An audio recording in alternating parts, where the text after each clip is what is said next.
to go deep with Dan Good. Rode Pod mics. That's right. Shout out to Rode microphones. Australian brand. Australian brand, that's right. Yeah. How good are these guys? Using the high quality. Yeah. That's good. The best there is, the best there was, and the best there ever will be. Shawn Michaels. Okay, we're trying to make a plug here, Rode. You know, if you want to sponsor right now. Hey, look, bring him on. I can't wait. How you doing, brother? I'm fantastic, man. How are you? I'm good. That's good. So we're rolling? We are rolling now. I think with that plug on Rode, you know, we might as well start with that. It was all candid. It wasn't planned at all. That wasn't planned at all, just so you know, guys, okay? Shout out to Rode. Did you go into their podcast competition?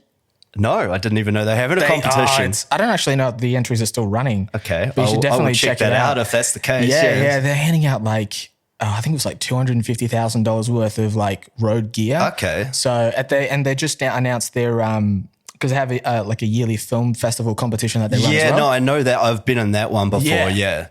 So they just announced that the other day. So they're doing a podcast one. Okay. They did a podcast one. I don't know if this is the inaugural one or not, but there's like crazy prizes involved. Like a bunch of these guys, a bunch of their like Rodecaster Pro, the switchboards and everything. Mix switchboard is the one to get with these mics and everything. That is sort of be the next setup because you can actually basically play with all the settings from now rather than having the interface there, which you have to sort of edit through later. But 100%, it's just like it's a live recording. It's done. You can hook up your phone like Bluetooth and all that. Chuck in a Zoom call like on through like your laptop or whatever. So it's fantastic. Oh, that's the one. Yeah, it's the one. Okay, I'm getting on it after this. I did get one. Oh, did you actually? I bought one. Yeah. What, the actual mixer? The mixer. Yeah. The Rodecaster Pro. Yeah. I got one.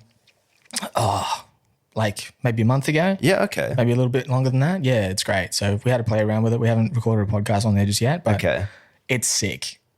It is so worth the money. Yeah. Yeah. I'm going to look into it. What did it cost you? I have looked at them before when I was setting this up. Yeah. But I already had the interface and everything. So I was like, oh, God damn it. But it's still good. It's whatever you've got. It's working well. No problem at all. But it certainly takes out a lot of, especially that post like stuff that you need to do. Yeah. It's great. And they've like all the built-in levels and things for their like original microphones. So it's just as simple as just touching a few things on the screen.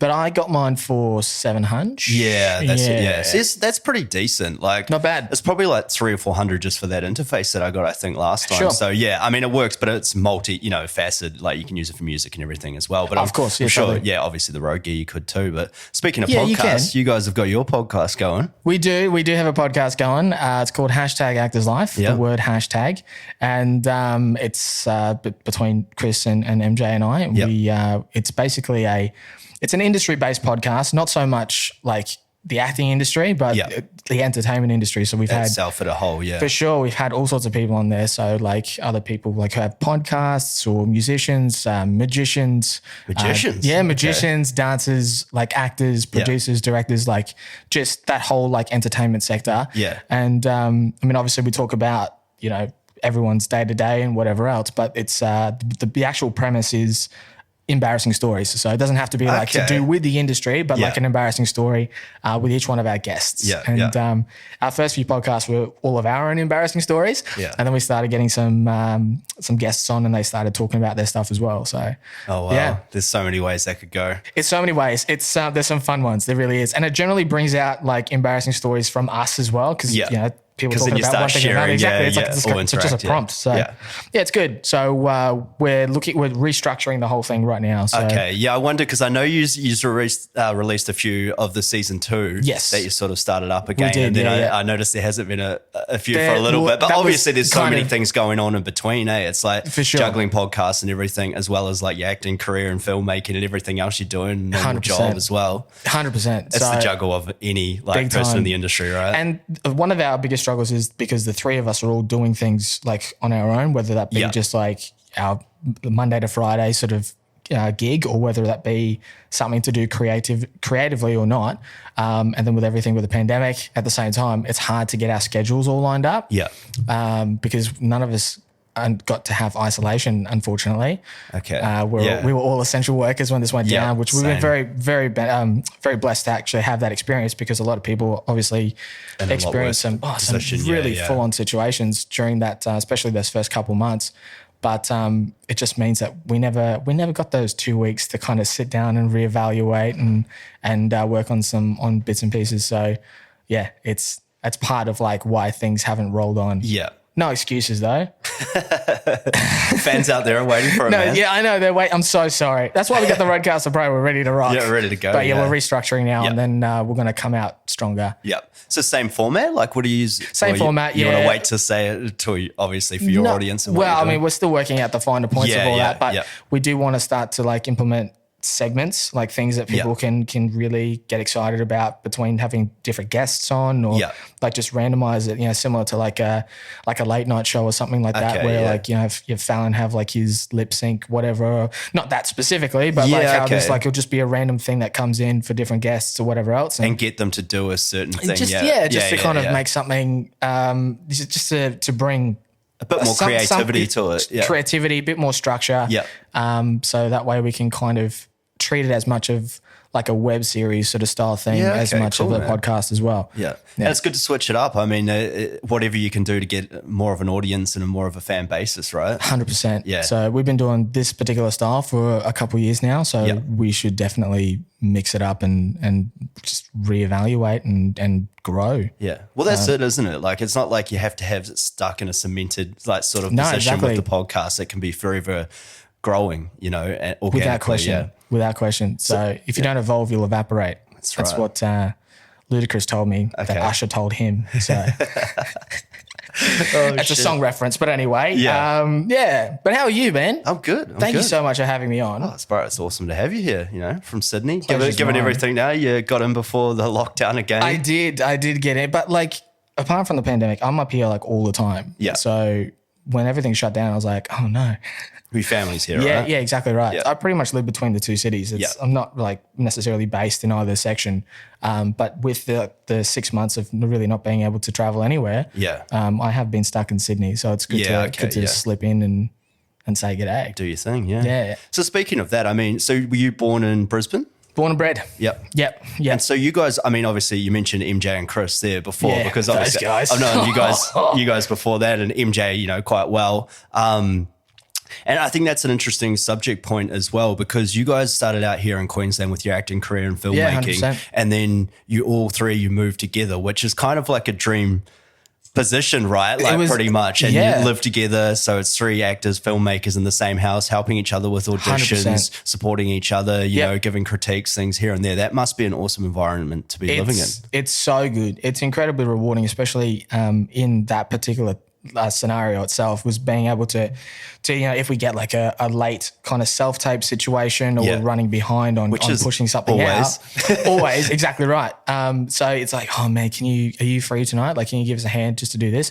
Not have to worry about like contacting somebody else externally to come and give you a hand or whatever it may be. Because you know, that obviously creates other speed bumps in itself. It does, yeah.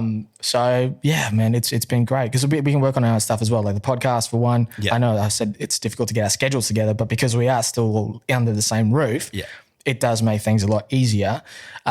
Skits and whatever else. So yeah, and like writing, we've been able to write recently too, which is really cool. So yeah, it's been fantastic. It's like one of the greatest decisions I've ever made personally is making that jump.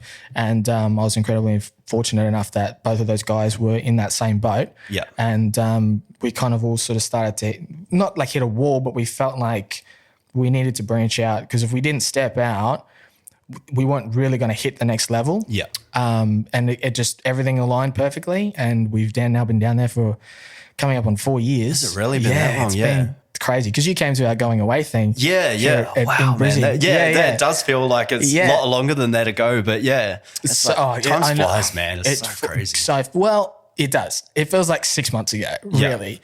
I felt like I've been down there for coming up on a year, but like it's literally been 4 times that. So it's been great. And I met you the day before our going away thing. I don't know if you remember that.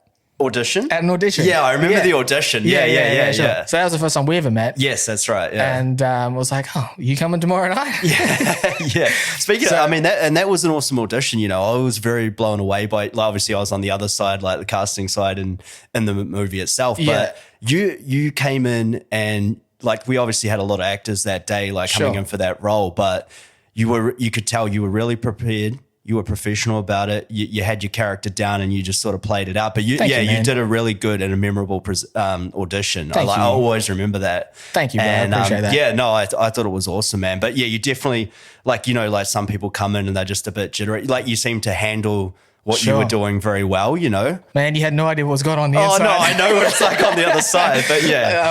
I was just a bag of nerves, dude. Yeah. Because that, fun fact, it was my first ever like real official audition. Oh, wow. Like I'd done like commercial auditions and all sorts of stuff, but like coming in like to have to prepare a script apart from like classes and things. Yeah. That's the first time I was actually going for a role. Oh, really? So that's probably why I was so prepared because I was shitting bricks the whole time. Oh shit! I didn't know that. Yeah, that's it. So you my first one. I thought you were doing a lot. You were doing a lot more acting before then. I had done some things, more so just because people that I knew were doing something. So they're like, "Oh, can you like help us out with this thing or come on board and do this?" But I had never actually officially really auditioned for a part. Yeah, wow. And not like do you do workshops and whatever else? In which you have to still go through those same motions or cold reads or whatever it may be. Yeah. So like I wasn't completely green, but as far as stepping into that particular scenario of, especially because that was a panel, man. Yeah, like it was. It's a bit of a daunting prospect. Yeah, especially when you got like, what did we have? Probably at least 4 or 5 people in the room, right?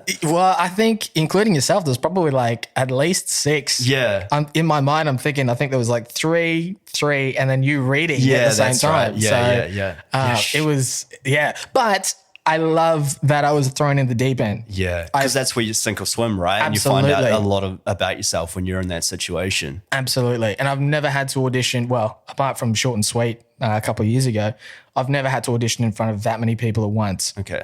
So I kind of like had the Band-Aid ripped off in that scenario. Yeah. Because I'm like, oh, this is, in my head at the time, I was like, this is kind of what I need to expect when I walk into a room.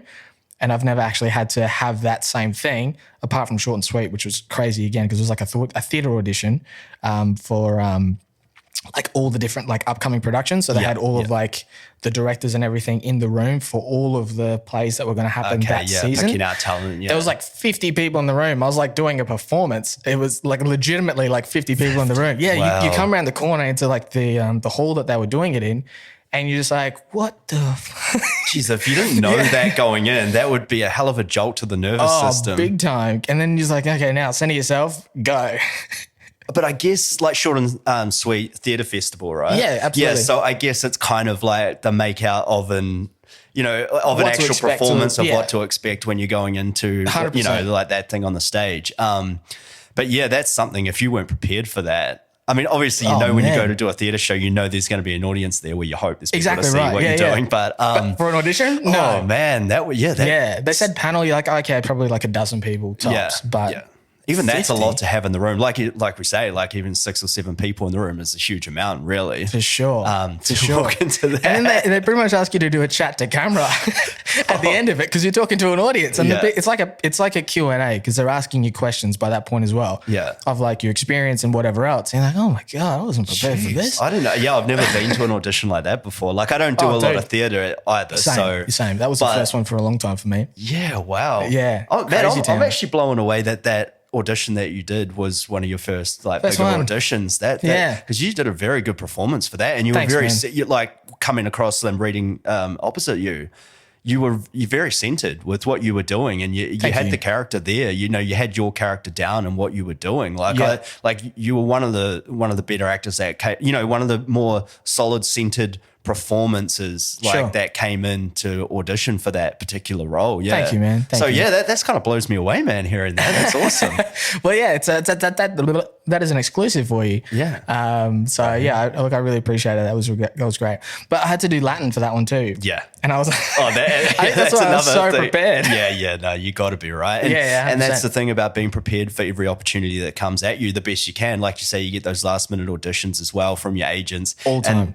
Happens basically like a day out, 10 hours out. Oh, we got to have it in the next day. 100%. So you have to be prepared as the best you possibly can be. And I mean, that comes from like doing classes, right? And doing the odd web series and things on camera or whatever with your friends, you know, so you're like sort of flexing that muscle, working that muscle all the time. All the time. Yeah. And I much prefer to learn on set personally as well. Like out Me there too, yeah. doing It's hands-on learning, right? Yeah, you for like sure. that with everything?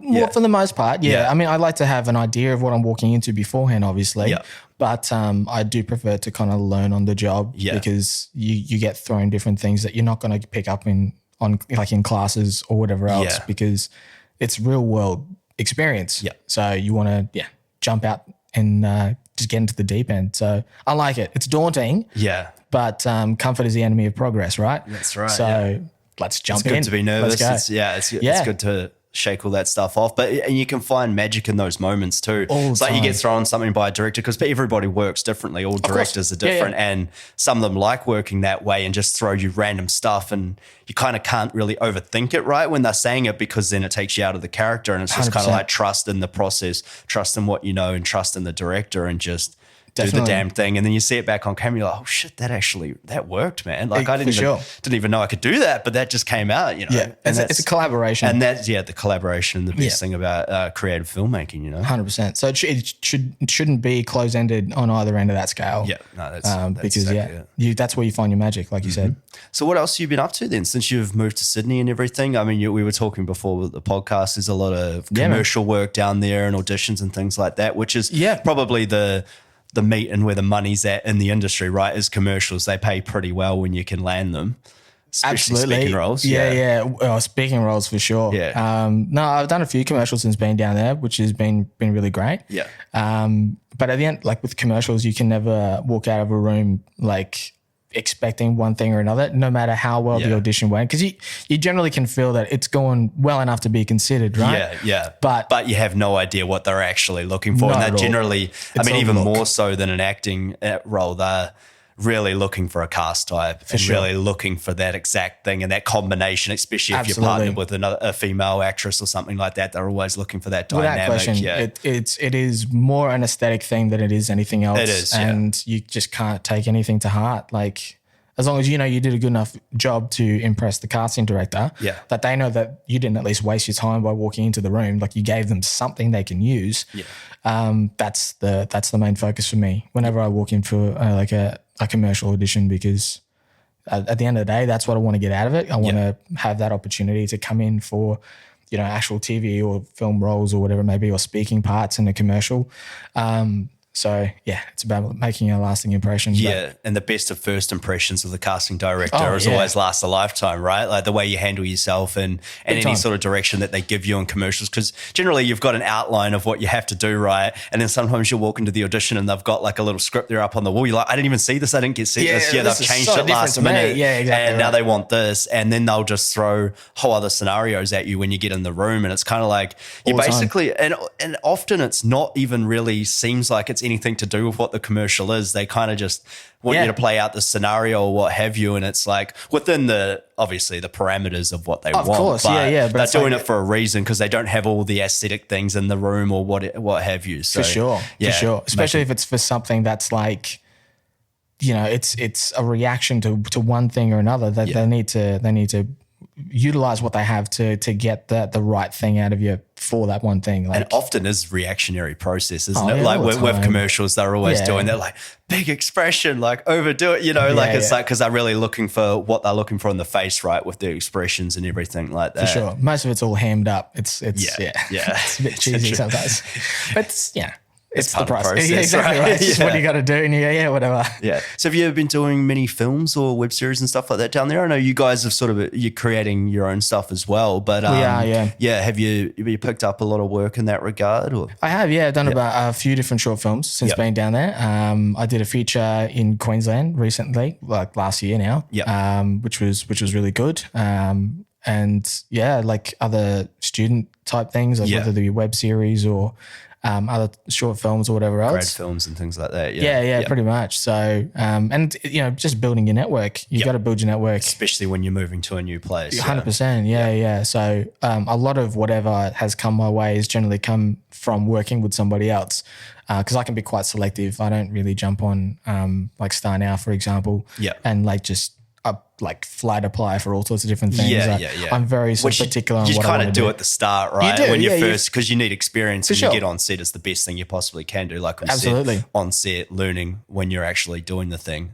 Big time. Yeah. Big time. And that, again, it's a great way to start your network and everything. Yeah, I think so. Well, Star Now is a great place when you're first starting out as well. I mean, honestly, man, I've been on there in the last couple of weeks, like looking to see what's right, because obviously COVID and everything's gone down and there's been a lot of halts in productions, which I've all sorts of things, been doing other stuff as well, and I've sort of taken myself out for a little while, just refocusing, re-energizing myself after a few things went down and like personally and what have you, and so I'm like, like I've gone on there to have a little look at what's and there's crumbs of things on there that can be all right, but I mean it's what you have to do, and building your network is one of the most important things, obviously, as an actor, without question. Yeah.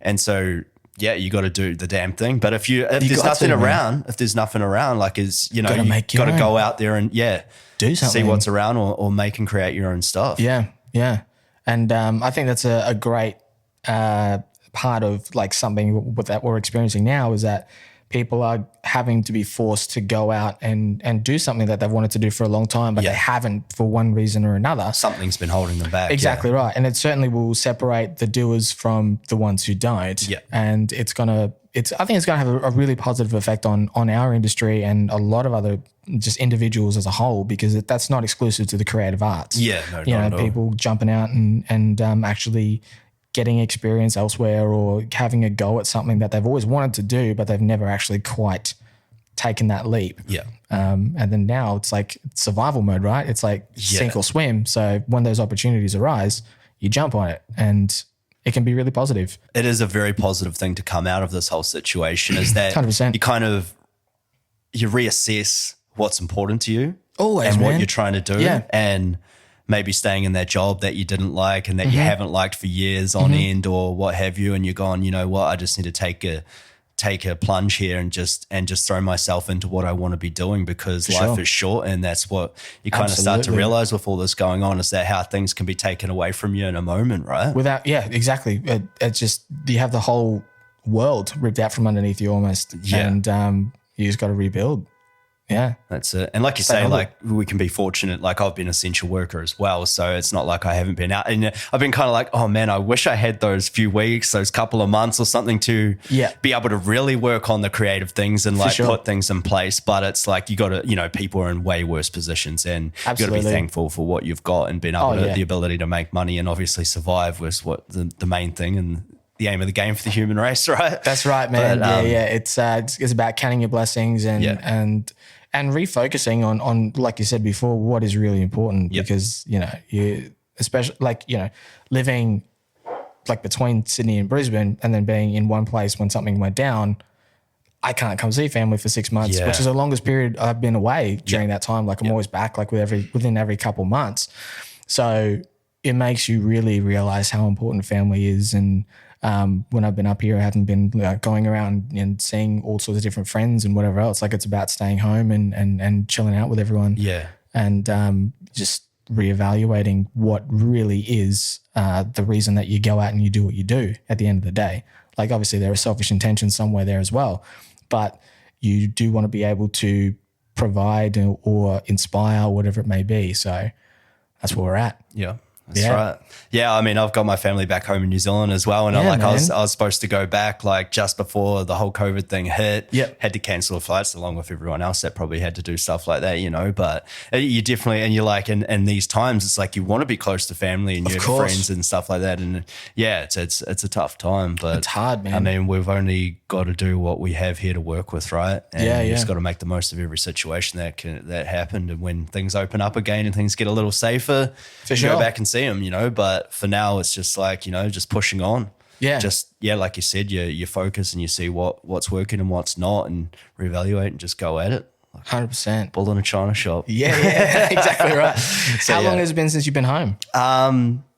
Man, it's been a while. Really? like this time we were just speaking about before, we went to America in August last year. Yeah. My family, my parents sort of came over here just before that, like this time last year. Oh, wow. But as for me back home, it's been a while, eh? Like I can't actually exactly remember. It's probably been a couple of years now. Yeah, since I've actually been physically home. So as I said, I had it booked in. It's ready. I mean, I'll be going there as soon as it's possible. Oh yeah, without question. Yeah. So, but hey, man, that's the way, like I chose to move over here. I chose to chase new things, or found my passion over here and found things that I wanted to strive for, in a place where there's a lot more opportunity for that. And I'm guessing that's why you guys kind of moved to Sydney for those more opportunities to grow as humans, of course. As people, and more creative opportunities, obviously, for your careers that you're going down. Totally, man. Yeah. It's because it's not so much having to take yourself away. It's more taking away what's making you comfortable. It's just ripping away at like a safety blanket because that's what you got to do to grow. Yeah. And if you want to grow, then you have no other choice, really, unless you just, I don't know, like make the most incredible like active decisions in your mind when you are in the same position that you are to mix things up. Yeah. But it's just taking away certain distractions, man. Like it's complacency at the end of the day. Yeah. And here we are, obviously. Exactly. Yeah, well, I mean, I can relate to that, man. And I can think, like, I've been here for a while now and I've sort of been in the back of my mind about a Sydney or a Melbourne move for years, like trying to figure that out. And like even I was doing classes with MJ, who you moved with a while. Yeah. No, we were doing, it was like the only theatre sort of training that I had done. Right. Zen Zen Zo. It's like a body sort of, I was doing it to get more... Like a physical sort of performance? Yeah, physical theatre, is what it is. He had already done classes in it. Like he's done quite a bit of theatre and stuff like that. But I came in and sort of did like a semester or whatever there. But it was more just because I felt a bit halted on camera, like within my body. Like I didn't feel quite like fluid enough, like I could just notice in some of my performance. I mean, a part of being an actor is critiquing yourself on screen, man. and you have to get to that situation to be able to do that and take yourself out of it. And once you get to that point, that's such a vital thing for growth. So I was doing that with him, and I remember we were sort of talking about things, we were talking about a little bit of Canada here and there, because Canada's scene was like really growing and things like that. And I don't know, like for what I've chosen to stay here, but it's like you say, like you got to, for me, like it was refocusing my energy and just seeing where I'm at, getting the instrument right, so I'm ready to, in a good place to perform again, For sure. And like obviously staying in one place, but creating this podcast, is just another form of something that I was interested in and creatively and wanted to do. And so I've sort of gone down that avenue as well as still keeping up with the acting. But now that I've got this kind of flowing to an extent of that I'm happy with, and can start ramping it up and maybe bring on some more crew so it takes less pressure off me because I'm obviously doing a lot of things behind the scenes to get this going and get it up. Then I can start focusing a lot more on my acting, which I'm just absolutely chomping at the bit to do, to put all this energy that's inside me, like into a role now. Get back out there. Man, I'm hanging out. As I say, like I went back on Star now and I haven't done that for a while because I had other things, because I built a good network over the years, getting roles without, still audition and stuff like that. But it's like when things aren't around, you got to keep moving, man. Like 100%, man. Staying still. I mean, it's a good thing to stop, reflect and, see where you're at. 100%. But when you get to that point, you're like, I'm ready, when you kind of. You do. You start to get that itch again. You're like, I just want to create or I want to be on set or whatever else it may be. And you get an incredible high from that. Once you come off it, you're like, oh, great. No, now what? Like, where's the next one? What else do we do? Yeah. And that's a funny thing that we've talked about with a few creatives. Like I had Brad Lever, who's a jazz singer on, an older fellow that I met on Thor Ragnarok. Right. He's been in the game like 23 plus years with the same band, does like Sinatra covers and things like that. Like cool. A lot. Like, and as like it's his craft and he does that for a job. So which is awesome. But we were talking about that and same with Bernard, who as well. And just Bernard, we're like, it's a crazy industry. Why would you want to do this and put yourself through this? The amount of time, dedication, passion, everything that you got to blood, sweat and tears into this. What are you doing it for? Like, are we crazy? Like, it's like, but those incredible highs that you get from it, right? It's just that's like those epitome of just when you channel that energy and you connect with an actor on screen and you put something out and you're just like, whoa. For sure. And that felt good. Feels good. And then you can go back and look back on it and go, look, I was a part of something like that, right? I helped create something, and it's there forever, right? It's just cool, man. It's just cool. And we're incredibly fortunate in the sense that we have like the idea, or we know what we want at the end of the day. Like we know that feeling, and that's the thing that drives us, and we want to succeed in that. Yeah. And I think a lot of the time people don't understand it because they don't have that same passion towards something else. Yeah. Because that's really all it is. Yeah. It's a labor of love for the most part, until you're fortunate enough to hit a certain height in which you will always have like the work and everything is going great.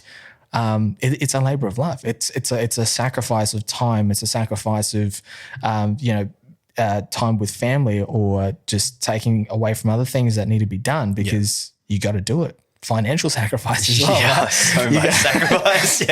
Yeah. But it's rewarding, and it's the feeling that money really can't buy. Yeah. At the end of the day, so there's no amount of money that can, and you can't go out and get drunk and do these things like won't match that high. You might get it for a little bit, but no, exactly, it's not a natural high. If you know what I'm saying, it's not sustainable. Yeah, it's not sustainable. No. Unless you plastered all the time. Yeah, which I wouldn't recommend. No, you'd forget your entire life. You and that's it. You don't have anything to draw back on, and sure. It's like, oh, what did I do last night? Some stuff. There are elements of the evening there, but I couldn't tell you what else is. Yeah, what happened. It's like you say, it's there forever. Like if you have a copy of the film, once you've done it, it's there forever. It's up on YouTube. It's on the series, whatever. It's up there, and people can always see it. And what have you been doing for the last 6 months? There you go. Like, have a look at this and see. Absolutely. Oh, wow, you're doing that. But and you also inspire other people to do that. Of course. And I think that in itself is incredibly rewarding when you're able to see other people go out and do things, and know that you've had some sort of an influence on that. Yeah. Is really cool. Like it's just a nice feeling. Again, it's the type of feeling that reward that you don't get in a lot of other avenues as well. Yeah, exactly. So yeah, I love it. Yeah. Speaking of that, I mean, what made you decide to be an actor? Man, entertaining is something that I've always just enjoyed doing. And I've always, I guess, kind of been a little bit out there. So like whether it be like entertaining my brother or like cousins or whatever else, or just being in it's not so much, not necessarily attention seeking, but I like the feeling of bringing joy to people, right? So that element has always been there for me since I was young, and I did drama like through like my schooling years and everything as well. So I've always enjoyed that element of creation. I've always sort of had like a creative mind. And then I went off and I went to like a different path. Like acting wasn't always like the thing that I was focused on doing. Okay. Yeah. And the other side of things, even though I wanted it and I still do want it, I started to start dabbling back in acting again in my sort of young adult life. It was probably like 20 before when I sort of came back to it after stopping at like 15, 16 or whatever it was. Okay, yeah. So I started to come back into it just like little bits here and there because I started working with a girl who was also an actor, and I was like, oh yeah, cool. Like, how does that work for you now? Like what's going on as far as that side of things is concerned? So I started coming back to it. Like it was always there, but like I was distracted at the same time. Yeah. So I just kept coming back and things started happening more for me in the creative side than what else, like the other thing that I was doing. And I just decided this is it. Like I work with like signs. I believe everything happens for a reason, right? Yeah. So when things start happening for one thing or another, I got to sort of just go down that path and see why you get that's that happening. Momentum going. Yeah. It's like what's happening here, and it's been so rewarding, man. Like another thing about it too is just the connections that you have with people. Yeah. Like I've kind of found my crowd, in the creatives. Yeah. Like. It's a whole different world, isn't it? For sure, man. Yeah. Like it's silly most of the time. We're just idiots, but like it's playful, and that's something that you don't want to lose as an actor, but as a person as well. Like that joy that you get from just being playful with one another. But when you can put that energy and everything into a project in the collaborative process, and you make something, and that's a beautiful thing to have. It's it's hard to put into words, really. Yeah, unless you're a part of that sort of a process, it's difficult to really convey. It's hard to explain it to somebody that doesn't know from the outside looking in. But like you say, once you find your people, it's like your tribe, right? And, for sure. And it's just, it's an unreal thing. Like that's when you're, especially on some of those bigger projects too, like you go down on, like on the studios and things like that, those bigger projects. And like, it's just like you're in another whole world the whole time. And it's like when you go back and then you go home, you're like, I can't wait to get back on set with my fam, and just do something. And even if you're just like an extra or whatever, in that role, but there's just something about it, man. Yeah. And being able to watch other people work and other people create, it's rewarding in itself. And like even like bonus features on Blu-rays and all that sort of stuff. It's like you watch the process of how it gets done. I love the behind the scenes things, man. Yeah. I love seeing that because you kind of, one, it's just cool to see how things came together. Yeah. But two, you're like, God damn, I want to be on set. I want to be a part of that. Yeah. Get me on a Marvel set. Get me on a Disney set right now. I want to see it firsthand. Yeah. Yeah. It's cool.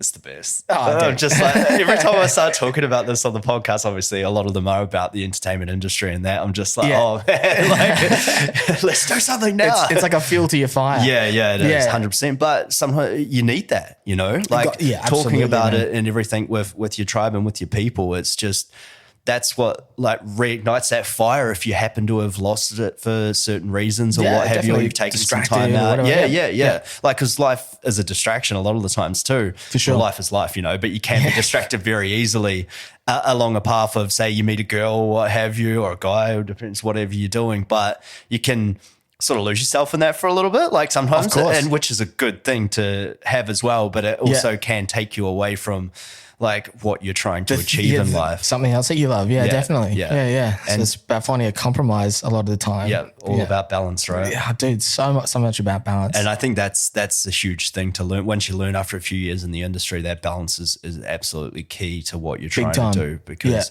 you got to be prepared to take, like you said, like anything that comes your way, like sacrifices, at the last minute. Man. Yeah, it really is. And you gotta know when to pull the pin or to pick your battles, so to speak, like it's, it's just what you got to do. And at the end of the day, if you want it, you got to do what you got to do. Yeah. And like you say, the productions that you get involved in as well is a huge thing. Like you learn at the start, you're like, just being on set, obviously learning hands-on. You want to learn how everything works, like with the crew side of things and being an actor and not getting in the way of all this process. And then when you're ready to work, you can go on. But you see that from other actors, especially being on those bigger projects too. You see how they work and how they interact with everybody. Of course. And like you say, that behind the scenes thing. But also that's an important thing to learn. And then you start getting selective of what you go into. You research that production company that's doing that film. You see what they've done before. And you're like, they're putting out some quality work. I see what they're doing here. They've got some good gear. They're working with Reds. They're working with this or that, and you're like, okay, I can jump on board with that. I think we can make something good, because special here. There's nothing worse than being involved in a project and like you got to spend weeks or months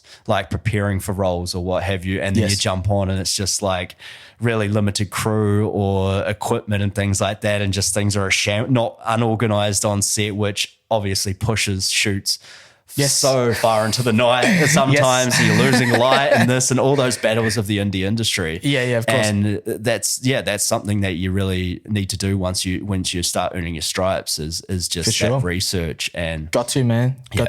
Big one is descriptions. Shout out to anyone who's putting up listings on Star Now. Work on your descriptions. Yeah, because that's what draws you in as an actor. If you know how, once you've been in there for a while, you know how much time and energy you want to spend, because you want to do the best thing you possibly can. You don't want to put some shit on camera. No. Nobody wants that. No. And, of course. But that's why, like, if you read a description and something that draws you in about that character, you're like, you can tell that someone's put a lot of thought and time and effort into this, and they've really got a great handle on the characters and their script and what they're trying to do. And like a description just being really mundane about it is not going to catch your eye as a good actor. You know? It's not going to catch your eye. Even the simple things of like grammar and spelling is a big one too. Huge, bro. I like to have a stickler for it as well. Oh, dude, it's if the description's not going to have enough of that in there, I don't want to see your script. Like, what is that going to look like at the end of the day, right? Like, and I'm not saying your vision's not going to be there. It could totally be there. It could be the greatest thing of all time. And I could have missed an incredible opportunity by not applying for this. Exactly. I'm not disputing that at all. But if I'm looking that's going to be a red flag. And you've only got a bit of time to actually to go through all that. You're working as well aside as a lot of people are in the indie industry. Like they're working full time, part time, what have you. You don't have a lot of time to go through like you say, the synopsis of something catches you or the character. For sure. Yep. I want to be involved in that, or I want to know more. I'll read your script, you know, because they're pretty quick to send you a script. Yeah, bro. Yep, sweet. Here it goes. Have a look at it. Do your best thing. And you're like, well, you didn't even format anything, right? Like you get the script and it's like in a Word document and it's not even formatted as an actual script document. That's a big thing, I think, for me. Like, you know, because then you know that what quality of the production is sort of gonna be there. For sure. And that's another indicator that you learn.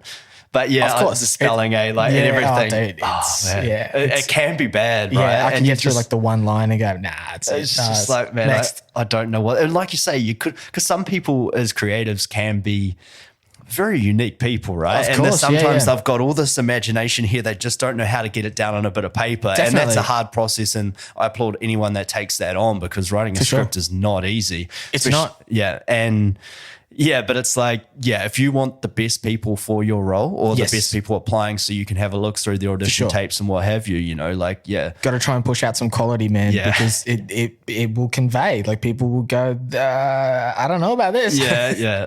I don't know about this. Oh, man, I've read some terrible ones. I'm just like thinking of some of the scripts I've read. For sure. But the efforts always have to be applauded because you're out there and you're actually doing something. Yeah. You're active, right? So keep it up, but make sure that you show people that there is going to be some quality in the work. Yeah. Because no one wants to jump onto something that they kind of go, I don't know if this is going to be worth my time or not. Because time is the most important thing. It's precious. It's a valuable thing. So precious. Yeah. And when someone's able to give you your time for really nothing. Next to nothing. Like, I mean, let's be honest. I mean, obviously, everyone's still getting something out of it and there's still a form of value there. Yeah. Like you have to be able to give something back in return. Or know that you're going to have, like, you know, a lot of people will be like, you know, we can't pay you, but we can feed you and provide water. For sure. And you'll have your showreel content, but it's like, for me to bring my best to it, you know, like it's a collaborative process and everybody needs to bring, you know, it all into line. And it's like, well, if you spend months on this project and you're like, oh, like, you know, like, I don't know what this is going to turn out like, you know, like it's just a shambles from the start. I can't wait till it's over. Absolutely. It's like, you know, like early on in the game, we've all probably been in that position at some point. Yeah. But that's what makes you learn, right? And it's like, of course. And that's why we do this podcast, so people in the indie game can understand that these are the processes that you go to, and hopefully they can get something from what they're listening to on this podcast, and it can help them, you know, fast track their career possibly, or make better decisions to give them the best opportunity to achieve these things in their chosen field, you know, in the creative industry.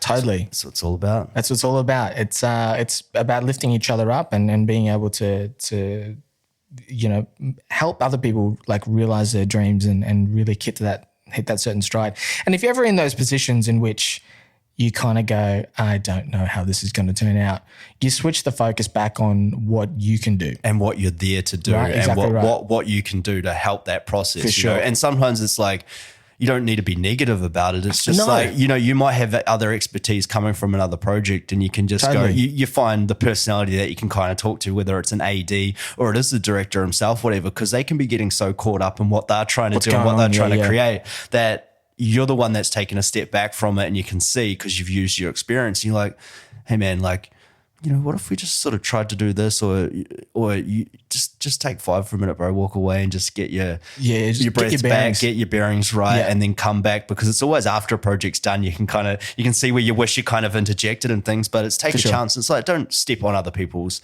toes and things. Like there's a process and there's a hierarchy to it, even when you're in the lower form. And it's like, maybe it is like, you can see the AD and the director has got like a good bond and they can talk, and maybe you're new to this, like they've been together, like a lot of crews are, they've been together for a while, and you're like, well, you know, just have a word to that AD so they don't, you know, they know the right way to talk to the director, and then they, you know, they're going to thank you for it eventually. Yeah, exactly. Oh yeah, definitely. Because you see those things in post and where you go, oh, I see what they're talking about there. Yeah. Right, okay. And it's the same too for an actor. Like maybe you don't, you know, like, because you can get stuck in your own head and what you're trying to do. And I've been in situations where that I'm like, I envisioned it this way, and I know I need to play it this way, but it's like they can see something outside of what you're doing as well, because the other one's behind camera and they can see where it's coming together, and it's about trusting in that collaborative process between the two, because at the end of the day, you're all in it together. Absolutely. And you're trying to create this thing, and like they may see a lot more than what you are within it. And it's like, I know, you get some strange directions sometimes. You're like, dude, what? Like, this is going to look silly, but it's like, take yourself out of it from it, man. You're playing a character, man. Your character's going to look silly. Whatever. Maybe that's what they want. And then you see it and you're like, oh shit, that works. Yeah, that really did work. I see what you were doing there, and it's just trust, man. Like, it's trust, and you got to commit to those things too, and go, all right, we'll see if that's what you want for this take. Let's do it for this take, and see what happens. And if it works out, it works out. But then you've got two different variations, and then they can always see what happens best on the other end. Yeah, and they'll be the first say, okay, maybe I was wrong about that. That didn't work. Because the other one's seeing it. You're looking through your eyes, but it's you need to take that away. I mean, and that's something that you learn when you first come into it too, because there's so many moving things behind the scene, and there's could be skeleton crew of 5 to 10 people, or there could be like 20 or 30 people behind the scenes. There's so much going on, lighting, and this guy moving here, and this guy doing the follow focus or whatever. Like they're all playing with, and you need to forget that that's there and just channel that out. Like it's like being in that playful process, and I think that's something to hold on to as an actor, because that's where the magic comes from. It does indeed. It's also, I think, really important for young people jumping into the acting realm as well, to understand what those different things are that happen behind camera. Yeah, because for me personally, at least, like once I started to get how the behind the scenes thing worked, whether that be post or sound or to do like visually or whatever else, it helps with your performance. Yeah. All the time, because you know the room you have to play with certain different things, or you can be mindful of how that's going to now turn out for the person on the other end who has to deal with that situation. And it's like where you're hitting your marks, and you know that the camera's on this side, and you know where your actor is, and like it's like how that can be seen on the camera. Like you may be looking here, but you want to just, you need to focus your way here just to get the full facial expression of what you're trying to do. But you learn that when you're behind the camera, and you can see that process of where they are. And it's funny because MJ actually had a post earlier in the week where I saw him saying, something about, I've been behind the camera, for like the last 8 months. It's so good to get back behind. I have a newfound respect for crew and everything that. But that's what I commented on. I was like, you learn so much that aids your performance by doing those other aspects. So if you ever get the opportunity as an actor, and that maybe you only want to act and that's all you want to do, but it can really enhance your performance and your, like more, because any tools that you can have, as an actor to call upon in the current situation of when you're acting is just, it's more tools for your arsenal, right? Like more it's going to benefit you more so than anything else. Yeah. It's really good. And I'm not saying be an expert in the area, of course, right? But like it's, just have a basic understanding of what goes on, because it is a collaboration and all of the parts have to work together. So if you understand how certain parts fit into the mix, the machine's going to be so much more well-oiled at the end of the day, and make people's lives easier. And not only that, people want to work with you then too. Yeah. It's like, this dude knows what's up. Yeah. Right. This dude knows what's up. So then let's bring him back in, because we'll know we're going to get what we need out of him. Yeah. And he's nice to have on set. He's friendly, he helps out. Like it's nothing to pick up some lighting gear and like help out the crew. Like I love doing that. Like I need to keep busy when I'm on set all the time. And I like to do that. But sometimes it's good. They're like, nah, just chill, bro. Sure. You got a big scene coming up. Just, okay, fine. Like, but that. I feel bad. Yeah. So do I when I see them struggling. And they're doing other things. I'm like, guys, I can jump in here. Like I really don't give a shit. Yeah. How hard is it like when you do those, like help the boom, like the boom guys I have a newfound respect for, when they're trying to hold those booms above their head for so long, it's so heavy, and I don't know how they do it some of the times, like in that position their arms must be caning at the end of the day, like it's just crazy. But I think also of that aspect of a writer, as an actor, for the writing thing, even if you're no good at writing or anything like that, when you actually put pen to paper and just try something and just write out, it can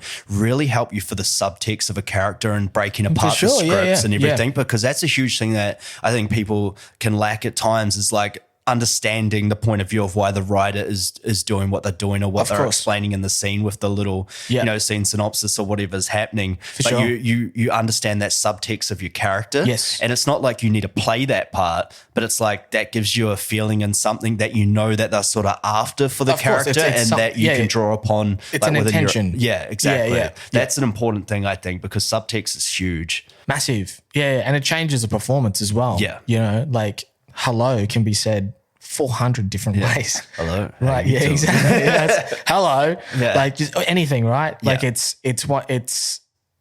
changes the whole dynamic of what's about to go down. Yeah. And it's really good for auditions and things, or like, like little whatever pieces that you might be doing for classes or whatever else, just to completely flip it, man. Just give it a completely different thing than what's not on the page. Yeah. And then like you understand parameters too of where you can work with the character of, doing something real playful and really serious. You're like, okay, I can kind of feel the heavy medium in between that. Sure. And then it just comes out like instinctively because your mind's already gone through that process. Definitely. Yeah. Definitely. One thing I love to do is take a dramatic script and flip it to being funny. Just comedic. Love it so much. Like really like heavy sort of content and then find the light side to it. Yeah.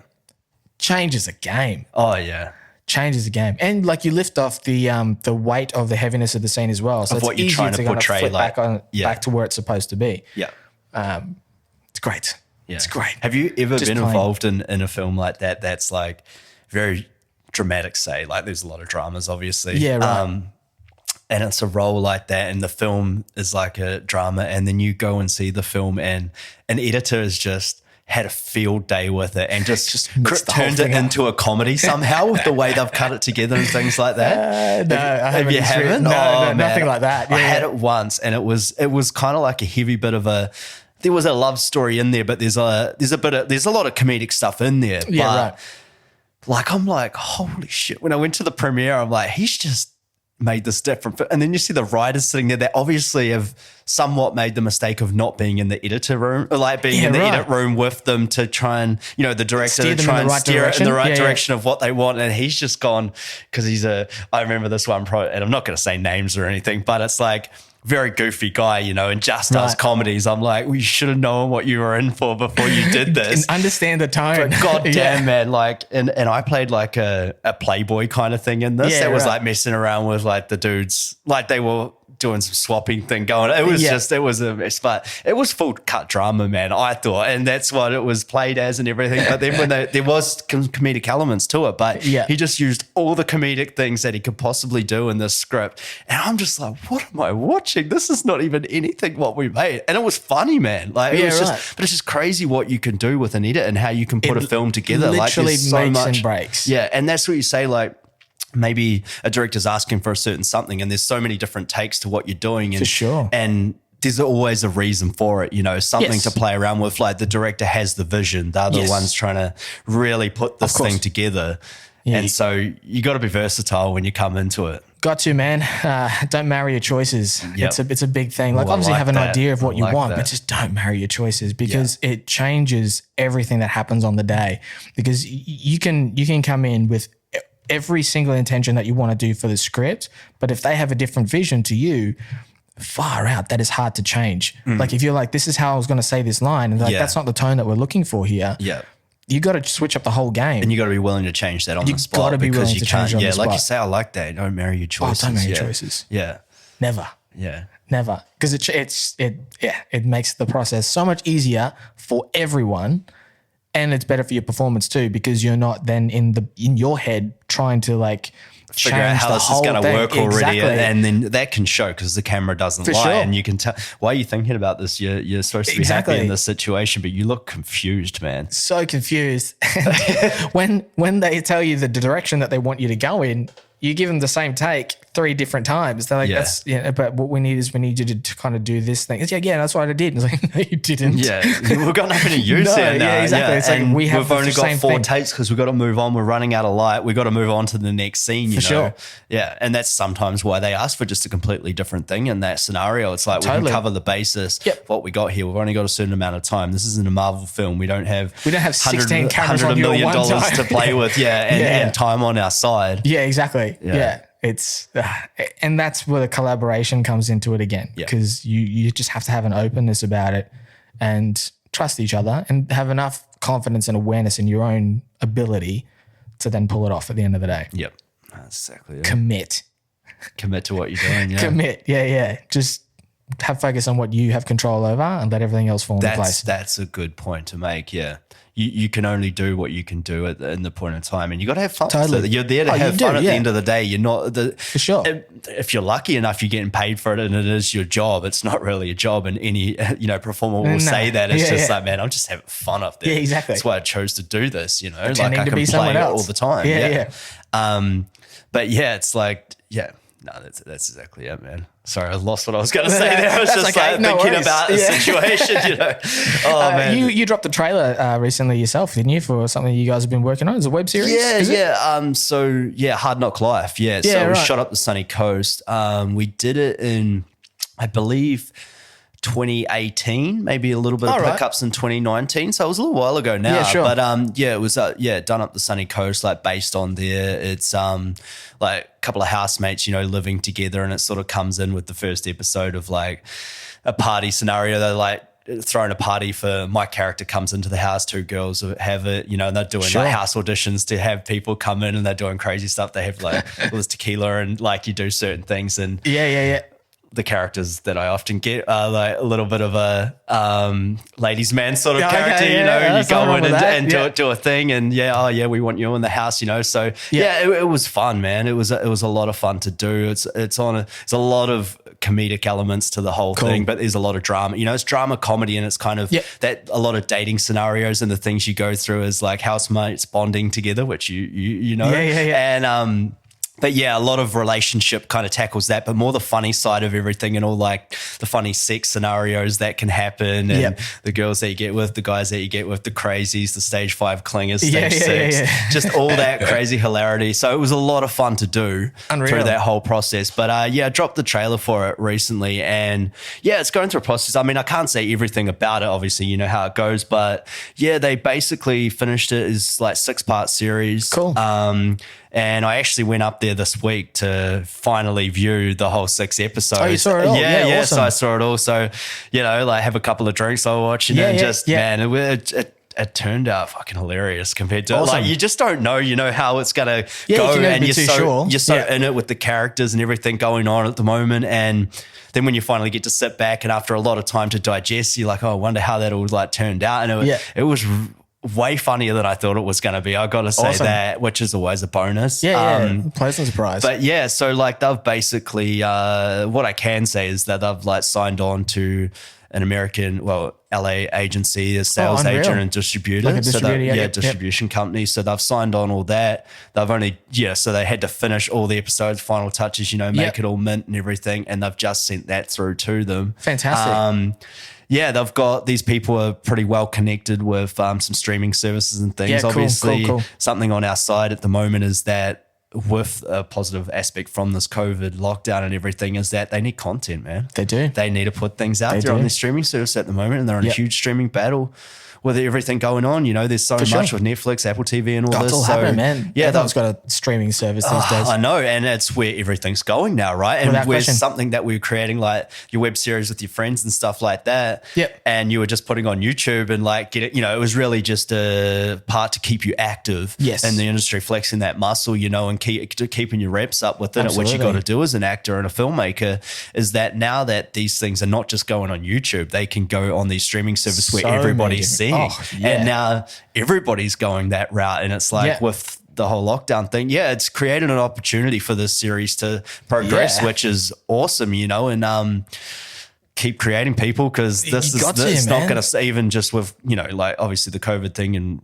we definitely hope things go back to some sort of normality, and we can get productions going and everything going again. So there is a lot of content, but it creates a huge avenue for everybody to get these little creative indie projects off the ground, and you work so hard at them. It's like, why wouldn't you want it? Like, these things can launch careers. Absolutely. So that's why creating your own material is such a vital thing, not just to flex that muscle, but there's real things that can happen from it now. Absolutely. Yeah. Like how many careers have come out of someone just doing their own thing. You know, like you've got Always Sunny in Philadelphia, for example. Like those guys just like shot the pilot with a camcorder, like back in the 90s. Yeah. And now it's had like 13 seasons or whatever it is. Wow. And it's launched careers and like. I haven't actually seen it on it's I actually started watching it recently. About it. Yeah. It's on Amazon Prime. Okay. If you want to watch it, all their seasons are on there. Yeah. It's fantastic. It's like it's launched the careers of Charlie Day and like the other dudes that are in as well. I don't know their names. Sorry guys. But one of the guys now has his own show on Apple TV Plus. Like it's to show how they could do it then. The opportunities that we have now are exponential compared to what they were up against, you know? And there's the technology of what you've got with cameras these days. You can shoot awesome things on your phone. Exactly. It's a crazy thing, man. Like it's shoot 4K now, like on your phone. Legitimately, you can do there are short film festivals dedicated to shooting things just on with your iPhones smart or whatever devices. Smartphone, yeah. Absolutely. We won't limit it to just Apple, but yeah. No, yeah. Well, I am. Shout out to Apple. Thank you very much. We're shooting on an Apple right now. Yeah, but they're the best. Yeah. Apple and Rode mics. Thanks for the sponsorship. Thanks, guys. Look, the opportunities are amazing, and you can just do it yourself too. Like you don't have to worry about going to a distributor or trying to set up meetings or whatever else between different streaming platforms. But you can literally shoot it, edit it, and put it up on YouTube or Vimeo or whatever it may be. Like it doesn't have to necessarily be like to get something out of it. It can just be to put out the content, and then you've got that thing to show for as well. Like if it's a short web series or a short film, there's your proof of concept. Yeah. Done. Exactly. And that's what you can work with down the track, that you can pitch with. And it's much better to be pitching with some sort of footage than just the bones of a script, because half these guys don't even know what the hell they're reading when they pick up a script. They don't see the imagination and the genius in the script. And like maybe you're just so good at putting it there, but your marketing and your ability to talk to people, which a lot of creatives sometimes aren't very good at, not the best at, and they can't sell their idea. They can't get people to watch. But if they've got something to view and they see something within what they're watching, because sometimes we know what casting directors are watching. Sometimes 30 seconds of your show reel or something, you need to capture their attention straight away, otherwise you're going to lose it. And even more so these days, especially with younger people and watching, is their attention spans a little shorter with things they're watching, you know. And so we know that now, and we just got to create around it. Or you're making your own, lane with things, which is what creating's all about. But that is just something now that is so, like you say, you got your proof of concept to launch your idea and get investors in and more better gear, better production value. Definitely. And all of a sudden, it's all there for you. Yeah. Always. So especially now. So go and do it. Yeah. Just get out there and create. You never know what can come from it. No, never. It's great because all these careers launched at some point from something little. Yes. And it's just about capitalizing on that momentum when you get it and having the dominoes to fall in place when that actually comes about. And so that's about preparation and having yourself in check, ready for when and if, and hopefully you blow up, Absolutely. And there's no such thing as luck, right? No. Luck is where preparation meets opportunity. Exactly. And then that's when you've got the right things in place, it's all about just, like you said, letting the dominoes fall. Yeah.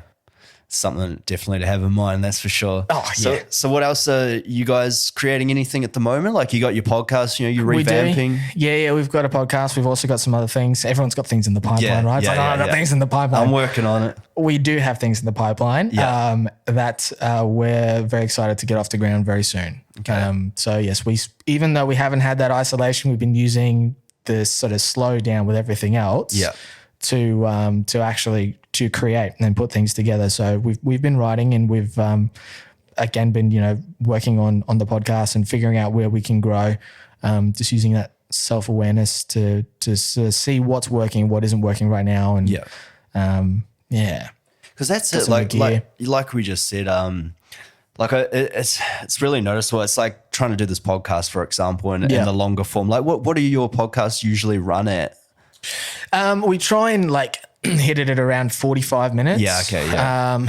Never really seems to work out that way. Yeah, it's so easy. I mean, you lose time when you're doing them. Of course, you got no idea. You look at the time, holy shit, you can do 2 or 3 hours quite easily. Yeah, and it's but it's trying to get people to watch them, and it's like about creating that attention and grabbing that attention at some point. I mean, even the big popular podcasts, they all started you look at Joe Rogan, they were just, for shits and gigs, they were recording it when they were first starting out, just in the room and getting jazzed up on whatever they were doing and just talking shit, you know, and look at what that's growing to. It's huge for him now. I think he just signed like a ridiculous deal with Spotify as well. 100+ million, but no one really knows the amount. I think it's a lot more, because I was saying they got him cheap if they got him to 150 million Australian. It was like 5 years or something like that too, wasn't it? It was like a long time. I'm not sure. Yeah, I think it must be something like that, but it's I think I listen to his podcast all the time. Like, the way it's more than what's been I'm sure advertised. It is. Yeah, definitely. Yeah. But I mean,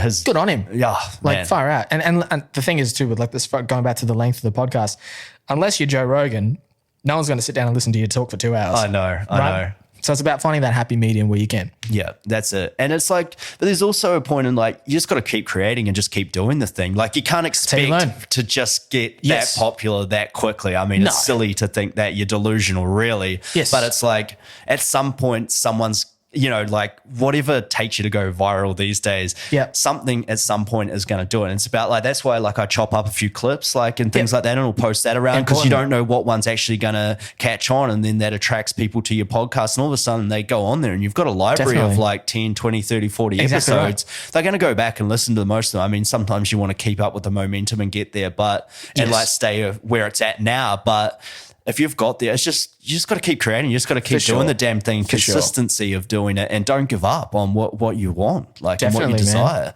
Because at the end of the day, when you give up on what you desire, you're giving up on yourself, right? And exactly right. You got into this industry for a reason. What are you doing it for? You know, that time, energy, sacrifice. Yeah, exactly. It's like, that's what you're doing it for. You got to have thick skin. It's tough. It is a tough industry to be in, right? It's a challenge. I hate to use the word tough. Yeah. Because you're already like setting yourself up to fail, putting yourself in a mindset. It's like, oh my God, this is tough. Yeah. A challenge. Now that's where you grow. Yeah. So. And that's something too that, you know, I talk about with a lot of people, and that I learned as well, is that the positive affirmations and how you're actually expressing the way of what you're doing and what you're trying to do. It's like, even if it's just, I got to go to the gym today, you know, I got to get my training. And it's like, yes, I'm going to the gym today. Yeah. Already you see more determined in your voice, you know, and it's a mindset thing. You know, you're only going to half-ass it if you go there, pushing it the way, you know, like, I got to do this, you know, clock watching, ass watching, whatever's going around in the gym, you know, like anything to do what you're actually doing. But for sure. If you have that solid mindset in place, and it goes with positive affirmations of what you're trying to do, the placebo effect from your mind to your body is a huge thing, and that's something to get in check with what you're actually doing, whatever it is you're trying to do in life. For sure. I find that has been a very beneficial thing, because we all get to that point where we plateau with things, you know. Oh, yeah. And it's just a normal thing, but that's something you can do to yourself. Yeah, it is human nature. Yeah. So it's I've been trying like to change my perception on what hard work is. You keep calling something hard work. You're already, again, you're putting yourself in the like, that's hard work. You're pushing yourself back instead of pulling yourself forward. Yeah. It's just, don't call it hard work. It's like, it's just something you got to do. I'm here to do it. Why? Because I want to get it. Like, if you want to get it, you got to do it. It's simple. The principles is so simple. It is. Yeah. It's a formula to it. Yeah, exactly. It's, you just keep putting up like blockages in your mind. So. Yeah. And you're only stopping yourself from achieving what you want to do. Absolutely. And you either want it or you don't want it. Yeah. So. Yeah, and you're putting a lot of time and effort into it. So it's like, you got to give yourself every opportunity you possibly can, right? Yep. So, yeah. So what else? So what else is on it? Like, you know, you're here now, you're visiting family and everything. Were you supposed to shoot a film? Because aren't you involved in Sarah Disney's feature? Or? Yes. Yeah. We are shooting next year. Okay, the original idea was to shoot in October, like September, October. And this little thing called COVID-19 happened. And that unfortunately pushed everything you back. Can't see it. Yeah, it's so small. Little bastard. He screwed everyone over, hasn't he? But so we'll be shooting next year now. Yeah. So we'll do some like I think we're talking about shooting the trailer later this year. Okay. Should everything still work out as far as the pandemic is concerned, and then go from there. But yes, next year. It's happening. So watch this space. Yeah. Well, it gives you more time to prepare for what you're trying to do, right? And definitely. Obviously, time in this industry is a valuable thing to have, you know. Mm-hmm. But yeah, no, that's wicked. So Queensland production. Yep. Shooting through Ipswich, Gold Coast, Brisbane. Yeah. So cool. Yeah, it's all local, like local crew, local talent. So it's exciting. She managed to get any sort of funding from Southeast Queensland, government and anything like that? Yeah, it's she's gone out for grants and things at the moment. So I couldn't really tell you what's happening there as far as that's concerned. But I mean, it's been tough, I know, for a lot of people to do that. Yes. And the thing is with these productions, you end up taking it all on your own back, really, and trying to put it out there. But it's if it's what you love doing and what you want to put out there, then that's just something you got to do, right? It's you can call favors in. I mean, that's the best part about networking properly and being a good person when you're on set and things like that, is that you can ask for favors. I mean, that's what gets these indie productions off the ground half the time, because they can just get stuck at a concept, right? Yes. A script concept and never actually get shot or made. Got to keep taking action towards it. And she is, and it's very exciting. It's going to be a really good one to work on. Yeah, I've been watching what she's doing. So yeah, that's awesome. So looking forward to it, man. Yeah. So I think I actually remember seeing when she put up for auditions and stuff like that. I think I did read some of the script actually, and I like some of the characters that she was doing with it. For sure. Yeah. No. It's great script. Because a bit of a drama love-ish story or something along those lines from memory. Yeah. Yeah. It's a romantic comedy. Yeah. There's a serious tone to it at the same time as well. So it's good. Yeah. And Chris is on board as well. So I thought, I think that might have been the role that I was reading. So, cast type a little bit, I guess there. Yeah. But no, that's cool. But so, it's exciting. Yeah. MJ that you live with, he's been doing a lot of stunt work, obviously. I see a lot of him doing this crazy stuff. Man, on he's Instagram. super physical. Has he got you in it? Has he got stunting? You? Yeah, a little bit. I did stunt training with him. It's been over 12 months now, but I was out there doing stunt stuff with him as well. So that's a lot of fun. That's something I've always enjoyed, like, that physical side of things, like the fighting and weapons and whatever else. So everyone wants to be an action star. Yeah, exactly. So it's just, that was a lot of fun, and I really enjoyed getting into it, but he's graded now. Like I kind of stepped away from it for a minute, and then next thing I knew, it was 12 months ago as time goes on. But he's going to become graded. Like he's sort of right in that community now, which is really exciting. I like it. I mean, I've always respected his hustle. Like I was trying to get him on the podcast when he was here last, and he just didn't quite get in tune, but hopefully we'll get him on at some point. He's a busy man. Yeah, no, I like seeing it. And I know he was always interested in doing the action stuff. Loves it. We did a few things, like before he'd even here, we were just like mocking up. Like, I think we did a film once, short film with his mate Micah. That was doing a lot of Bradley. He did a lot of stuff like that as well.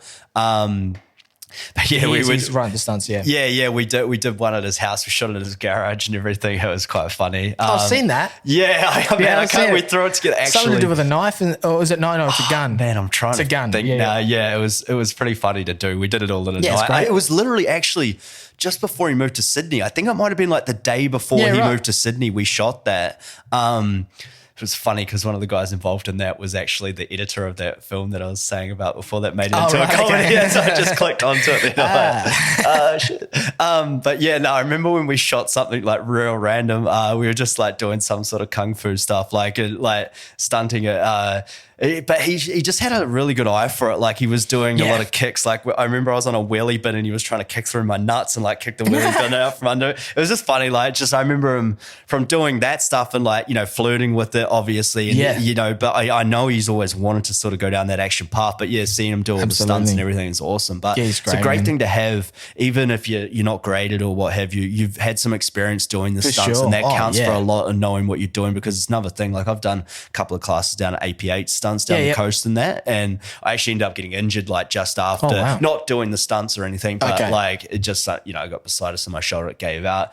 But that's an avenue that I wanted to go down as well, and like because I always like that physicality of the stunts and everything, and it's an awesome thing. But it's great to have in your bag once again of tools to call upon as an actor, because there's so many roles that it's just like little bits of fight choreography and things like that, and everybody thinks like they love it when you're not like an actual fighter or a martial artist, because you punch a certain way, but on camera obviously it's more of a big swing to trick it with the camera and the camera angles and the shots and everything. So it's great to have that. It's a different style. You should definitely know what you're doing before you kind of step into that, or you wear a sly punch in the face, or pretty much. And it's like any sort of choreo, it's like a dance, so you work on that and you work with the right people and you're able to pull it off. But it's good to have something before you go in there, because it can totally make a difference. in the performance. But yeah, no, he's doing great, man. He was on Ninja Warrior too, as a few years ago. So like he's a physical dude. He pretty got up there, didn't he? Like almost semi-finals or just out from the semi-finals qualifying? No, I think he missed out on the qualifiers. Yeah. No, he was in the qualifier. I forget how it works. He got he definitely got up to the last, he was close. Close to the last 16 or something like that. I think he sort of just missed out on that next stage, whatever it was that he was going for. So it was just like, and he didn't even really screw up.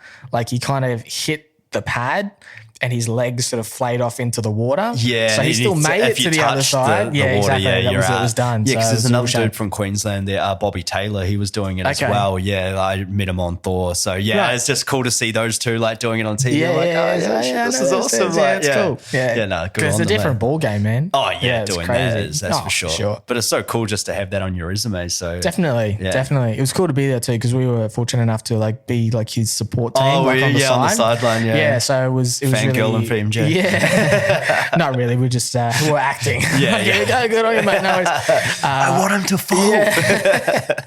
Screw up. No, he's a great dude. And it was really interesting to watch like that process as well. And to see all the other athletes do it because it was just like, wow, look at this. They are athletes, yeah. They really are. Like it's just crazy like physical abilities that they're able to do because that stuff is not easy. Nah. That's not easy. The gym that MJ trains at now is like a dedicated to like that sort of warrior training. Yeah, because a lot of them have been birthed since that, right? Yeah, exactly right. So I've been to his gym before as well, and you jump up on all these things. Like, I see him doing the rings and stuff like that. I'm like, look at you flexing on the ground, bro. Like it's mad. Like he's got some skills there. He does, man. He really does. So he's worked hard at it. Like obviously, like especially with that sort of stuff, that does not happen overnight. Like certain skill sets you're able to kind of pick up with a few different ways of going around it. But there's no lying on that. Yeah. Like same with like exams, right? You can cheat in an exam, not in a physical assessment. No way. You'll know if you did the work or not when you turn up. So, and he's definitely done the work and he's got an incredible like strength and mobility foundation there. So he's excels in those areas big time. Yeah. Man, anything else you'd like to say to aspiring actors or filmmakers like coming on, like from your experience that you've had in the game so far or your move to Sydney, anything, advice you could give to the guys out there starting off, guys and girls? I mean, apart from, I suppose, what has been said, there's a lot of tones as far as that's concerned already that we've discussed today. But I think the biggest thing is to go for it, immerse yourself into that community as best you can. And if you're interested in it or any creative field or whatever it is that you might want to get into, it's just literally just to go and try it out. Because you'll never know if you really want it or if you enjoy it without actually giving it a go. And the biggest thing is to be in that community and to learn from other people, because like any creative art, there is no set way of going about it. So the best way is to be out there, see how other people work, learn from other people, see what works best for you. Because without stepping out and actually getting that hands-on experience, you'll just never know. Yeah. And take a chance on yourself and actually, put yourself out there to do it. Because once you take that small little baby step, you're surprised the big leaps and bounds that you can take after that and the confidence that you get in yourself. And you're like, oh, I can actually do this. Because, I mean, I don't know if you got it, but, like, not growing up per se, but at times you get from people say that like, oh man, you're not going to do this. So you're not going to do that. What are you wasting your time doing that for? Why don't you just get a proper job or go to uni and do this and that? For sure. It's just like, man, I want something more for myself, Like I see it on TV, I want it. Exactly. And you can see that. And that's sort of that winning mentality is you're able to visualize, what you want and how to get there before that. And a lot of like the naysayers just don't really see how that's possible. And I was listening to Les Brown just this morning. I listened to a lot of motivational speaking. And one of the things he said in that was, how people go, I'll believe it when I see it. I was like, no. When you believe it, you can see it. Yeah, I like that. Yeah. So if you can believe it now within yourself and before anyone else can believe, you got to believe. Yeah. So if you want it, go and do it. Believe you can do it, and then everyone else will be able to see it. And it all starts with that ridiculous belief in yourself too. Once you get, you had that little bit of belief, and it becomes a ridiculous belief, and that's what gets these things started. It's what launches careers. I mean, we spoke about it a couple of podcasts ago, Rocky, you know, and how he got his movie made, and he had to sell his dog. He was on the bones of his ass, you know, like to try and do it. And that's just, but that's where that belief comes from. And he got over the line, and he never said no to it. He was getting offered cash, money for his script and his idea, but he's like, nah, this is me. I want to star in this role, you know, like I see myself, I envision where I'm at and what I want to be achieving. And no matter what you say, this is going to happen this way. And I'm pretty sure they ended up giving him, $30,000 for the film and for his performance. Yeah. As opposed to like $200K or whatever it was. People offering, I think, for about the script. They were like, oh, if you want to do it, we'll give you chump change because it's not going to work with you as the face. And then look at this. It's it launched his whole career. Oh, it's a whole franchise now. How good's Creed? Yeah, so good. The first one's amazing. The second one's great, but I agree. The first one. I agree. I love that struggle of him getting to that point. And then when he's sort of there, it's kind of like, cool, man, whatever. I mean, Michael B. Jordan was a good actor in his own right, you know, coming on, and he was on like The Wire back in the day or something. And Idris Elba a few other things, but that kind of really launched him into the box office starlight, you know, and there you go. Like it's just that, and stepped into so many other franchises since then too, man. Like you know, it was funny because when I was on set for Thor, obviously Chris Hemsworth and Tessa Thompson, who plays opposite him in that film, like his girlfriend, and she was on Thor, and that really like launched her too. And then you saw all these indie films that she was in before I saw them, like a little bit.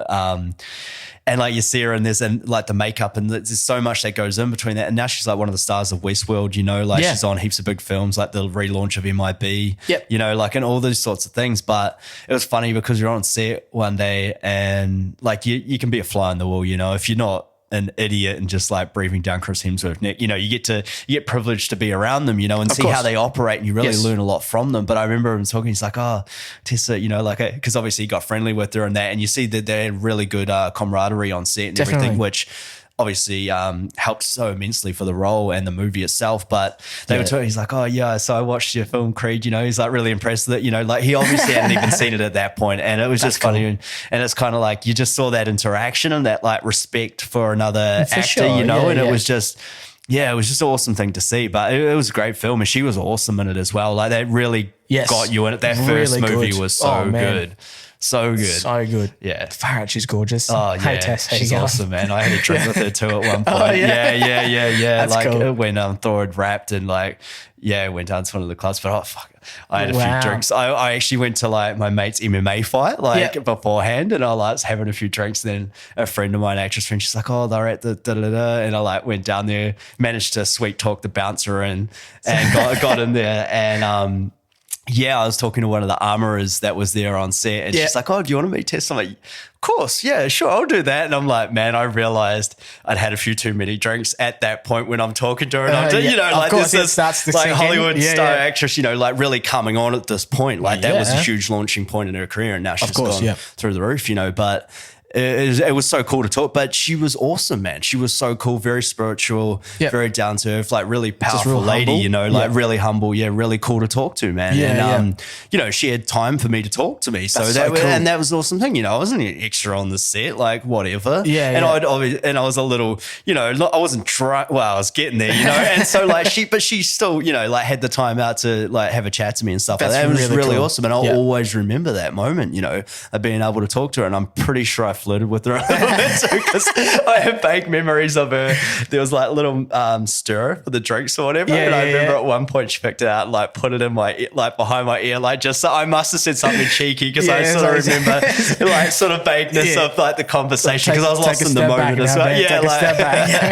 Who's the lioness around here? You know, like, but she's so cool, man. Like, and a real powerhouse actress, you know. So it's she's really good. She's got the chops, man. She's got the chops, and she's just really cool.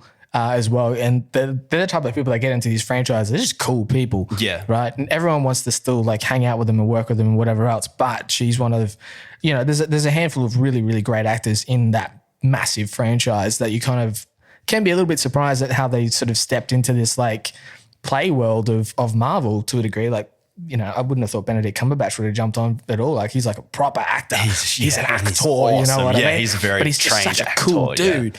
And that's how these people jump on, because they're still cool and they want to have fun and everything like that. So, and at the end of the day, they are just people though, Of like course, you watch them, like, watching them interact on set and with Taika Waititi and all that, like you can see how that film was so successful and did what it did is because that on set, like he wasn't controlling it, but like there was harnessed energy within all that, and that on set camaraderie and everything that they were just laughing and joking at before and after takes, and it really is what created that brilliant thing on film. For sure, was able to bring that tone across on camera, which is great. And it revived the whole franchise. It did. Well, it saved Thor. Saved it. Yeah, there was already 3 movies before that, right? And then it's just Ragnarok's the third. Yeah. Okay, there you go. But and that changed Thor's character. Like then, and that made Thor like I was like, and saw him in like with the Guardians of the Galaxy guys and stuff like that when they team up in Avengers and everything. And he's going to be in the third Guardians. I guess so. Yeah. So I kind of hope he's not fat Thor though, but as funny as he was, I like Thor, but I like what he came at and what transpired from all that for his character. But hey, we'll see what happens next. Yeah, let's see what happens. And then Love and Thunder after that as well. Yes, that's right. Natalie Portman back in there. She is, which I like. Which is I think Taika's that's the one that Taika's going to direct. She's been writing and directing that as well. Lady Thor, that's the one. Yeah. And he was doing The Mandalorian as well. And how awesome was that? They're giving him a Star Wars film as well. I know. So after, so dope. I love Taika. He's like him, Jon Favreau. They're like at the top of my list. Yeah, Jon Favreau, man, I gotta work with both of those guys. I just have to, like, no ifs or buts. No, that's it. I remember a funny thing on set that happened on Thor Ragnarok 2 where I was like, I had this big cape thing like on, and Taika was like, it was this tight thing in the spaceship before we landed and go on, and I had to hurry in like one of the last people before they closed the door and the spaceship take off, and I had the cape and they were doing like.